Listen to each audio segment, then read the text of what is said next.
Hello दोस्तों, examination classes में आपका स्वागत है। आज मैं आप लोगों के लिए विशेष इन्फॉर्मेशन लेकर उपस्थित हुआ हूं। हाँ दोस्तों, जैसा कि आप मेरे थंबनेल में देख रहे हैं, NIOS DLED बिहार शिक्षक भर्ती NIOS DLED शिक्षकों के लिए आवश्यक सूचना। हाँ दोस्तों, मैं यहाँ पे ये बता देना चाहता हूँ कि 2 वर्षीय जो DLED हैं वही लोग NIOS DLED के खिलाफ अपील दायर किए हैं दोस्तों, वही उन्हीं लोगों का ये लेटर है। आइए इस पे हम बातें करते हैं। यहाँ पे मैं स्टेटस लगा रखा हूँ, आइए चलिए पूरी बात को समझते हैं। यहाँ पे देख लीजिए, सेवा में श्रीमान अपर मुख्य सचिव शिक्षा विभाग बिहार सरकार पटना, श्रीमान निदेशक प्राथमिक शिक्षा विभाग बिहार सरकार पटना, श्रीमान सचिव बिहार लोक सेवा आयोग पटना, श्रीमान अध्यक्ष बिहार लोक सेवा आयोग पटना। यहां पे देख लीजिए दोस्तों, 12 दिसंबर 2023 डेट क्या है, 12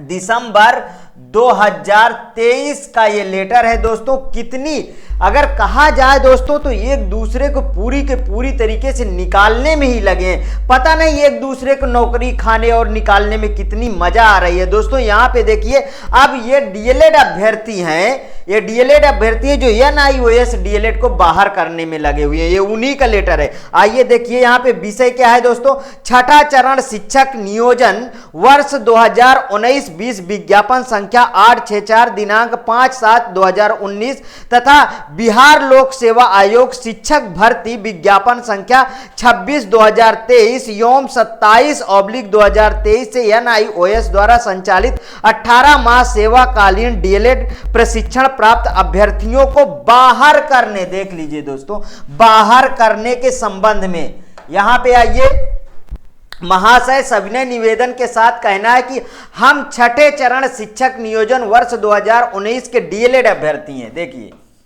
ये DLED अभ्यर्थी हैं दोस्तों, ये DLED अभ्यर्थी हैं। ये दोस्तों क्या है, DLED अभ्यर्थी हैं। अब यहां से पूरी की पूरी बात आपको समझ में आ गई होगी, ठीक है। DLED अभ्यर्थी शिक्षक नियोजन वर्ष 2019 में शिक्षा विभाग द्वारा विज्ञापित विज्ञापन संख्या 864 दिनांक 5/7/2011 में NIOS को सम्मिलित नहीं किया गया था। तब NIOS DLED अभ्यर्थियों जो 18 माह का सेवाकालीन शिक्षक प्रशिक्षण पूरा किए थे, उपरयुक्त विज्ञापन में अपने को सम्मिलित करने का शिक्षा विभाग को निर्देश देने हेतु CWE नंबर 19842/2019 माननीय उच्च न्यायालय पटना में दाखिल किए। सुनवाई करते हुए माननीय उच्च न्यायालय पटना द्वारा अपने आदेश दिनांक 21/2020 से शिक्षा विभाग को निर्देश दिया गया कि NIOS द्वारा सेवाकालीन प्रशिक्षण प्राप्त अभ्यर्थियों को उपरोक्त नियोजन वर्ष में मान्यता देने पर विचार किया जाए। ठीक, उपरोक्त आदेश के आलोक में शिक्षा विभाग द्वारा अपने पात्रांक दिनांक 5/7/2020 द्वारा NCTE से NIOS द्वारा संचालित सेवाकालीन माह के DLED को मान्यता देते हुए सूचना की मांग की गई, जिसके आधार पर दोस्तों यहाँ देखिए, मैं NCTE द्वारा अपने पत्रांक नंबर इतना द्वारा हेडक्वार्टर दिनांक 19/5/2020 उक्त प्रशिक्षण में मान्यता प्रदान कर दी गई है। मान्यता प्रदान की सरकार द्वारा संचालित शिक्षक प्रशिक्षण महाविद्यालय द्वारा 2 वर्ष के शिक्षक प्रशिक्षण DLED पूर्ण करने वाले अभ्यर्थियों को संपूर्ण CWJC नंबर इतना है तथा संचालन वादों माननीय उच्च न्यायालय पटना द्वारा पारित आदेश की जानकारी हुई तो उनके द्वारा माननीय उच्च न्यायालय पटना द्वारा CWJC नंबर 19842/2019 में पारित आदेश दिनांक 21/1/2020 के निर्णय को LPA नंबर 305, जिसके तहत LPA नंबर 305/2020 के द्वारा माननीय उच्च न्यायालय पटना में चुनौती दी गई, जिसमें माननीय उच्च न्यायालय पटना द्वारा अपने आदेश दिनांक 17/11/2022 को स्टैंप रिपोर्ट द्वारा उठाए गए डिफेंस को दूर करते हुए 4 सप्ताह का समय देते हुए प्रेम्पटरी आदेश पारित किया गया। देख लीजिए दोस्तों, बात यह है दोस्तों, ये वही LPA नंबर है 305/2020 को, जिसमें जिसमें NIOS DLED अभ्यर्थियों की जीत हुई थी।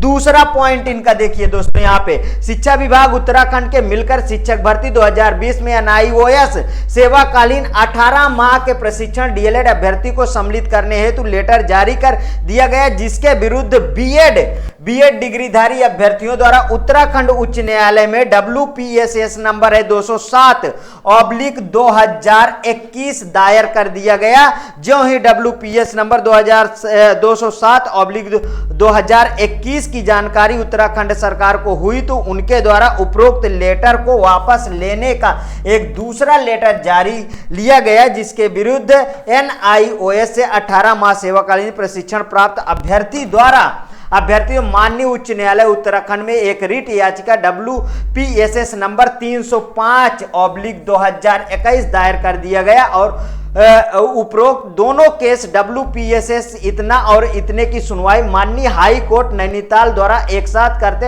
अंतिम रूप से सुनवाई 29/9/2022 को की गई है। सभी पक्षों को सुनने के बाद माननीय उच्च न्यायालय उत्तराखंड नैनीताल द्वारा आदेश दिनांक 29/9/2022 से NIOS द्वारा संचालित 18 माह के DLED प्रशिक्षण द्वारा अभ्यर्थियों को शिक्षक भर्ती 2020 में सम्मिलित करने का आदेश पारित किया। दोस्तों 3 हाई कोर्ट बता देता हूं, Patna high court, Uttarakhand high court और त्रिपुरा हाई कोर्ट, तीनों में NIOS DLED की जीत हुई थी।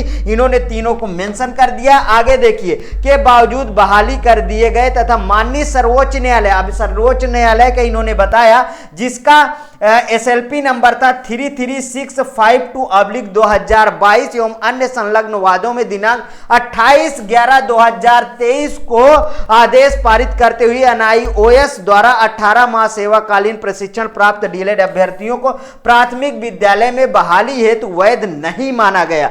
क्या लिखा है दोस्तों? वैध नहीं माना गया। पुनः हम लोग DLED अभ्यर्थी श्रीमान को यह अभ्यावेदन देते हुए प्रार्थना कर रहे हैं। अब देखिए प्रार्थना का क्या कर रहे हैं, मतलब जो 28/11/2023 को सुप्रीम कोर्ट ने आदेश सुनाया कि प्राथमिक से NIOS DLED अभ्यर्थी बाहर, तो उसमें अभी प्रार्थना कर रहे हैं कि NIOS द्वारा संचालित 18 माह सेवाकालीन DLED प्रशिक्षण प्राप्त अभ्यर्थियों को नियोजन रद्द करते हुए, क्या लिखे हैं दोस्तों, रद्द करते हुए हम लोग DLED 2 वर्ष प्रशिक्षण प्राप्त अभ्यर्थियों को नियोजन करने की कृपा करें। मतलब उनको बाहर करें, इनको अंदर लें। श्रीमान बिहार लोक सेवा आयोग के पदाधिकारियों को भी यह अभ्यावेदन दे रहे हैं कि बिहार लोक सेवा आयोग द्वारा शिक्षक भर्ती विज्ञापन संख्या 26/2023 में बहाल NIOS से 18 माह DLED प्रशिक्षण प्राप्त अभ्यर्थियों का भी परीक्षा फल रद्द करते हुए सरकार को उनकी नियुक्ति रद्द करने की अनुशंसा किया जाए। साथ ही साथ शिक्षा विभाग द्वारा बिहार सरकार तथा बिहार लोक सेवा आयोग से यह भी प्रार्थना करते हैं कि शिक्षक भर्ती विज्ञापन संख्या 27/2023 से NIOS से 18 माह DLED प्रशिक्षण प्राप्त अभ्यर्थी सम्मिलित न किया जाए। अतः श्रीमान से निवेदन है कि उपरोक्त आवेदन में वर्णित तथ्यों तथा माननीय सर्वोच्च न्यायालय के आदेश दिनांक 28/11/2023 को सम्मान करते हुए उक्त आवेदकों की मांग को स्वीकार करने की कृपा की जाए। इसके लिए हम लोग श्रीमान का आभारी रहेंगे। दोस्तों दूसरे को निकालने के लिए इतने तथ्य प्रस्तुत किए गए, इसमें बहुत मजा आ रहा है लोगों को, लेकिन दोस्तों ये बिल्कुल भी गलत है। किसी की नौकरी मत खाओ दोस्तों। जो लोग नौकरी कर रहे हैं, जो लोग नौकरी पा गए हैं, उनको आप नौकरी करने दीजिए, ठीक है। हाँ, आप भी कोशिश करिए कि कहीं ना कहीं आप नौकरी पा जाएं। दोस्तों ये पूरा तथ्य मैं आपके सामने प्रस्तुत कर दिया हूं। यदि ये वीडियो आपको पसंद आया दोस्तों तो प्लीज़ और प्लीज़ मेरे एग्जामिनेशन चैनल को आप सब्सक्राइब करिए, मेरा वीडियो लाइक करिए, ज़्यादा से ज़्यादा दोस्तों में शेयर करिए। हाँ, अपनी प्रतिक्रिया कमेंट बॉक्स में जरूर प्रस्तुत कीजिए। ओके दोस्तों, थैंक यू दोस्तों।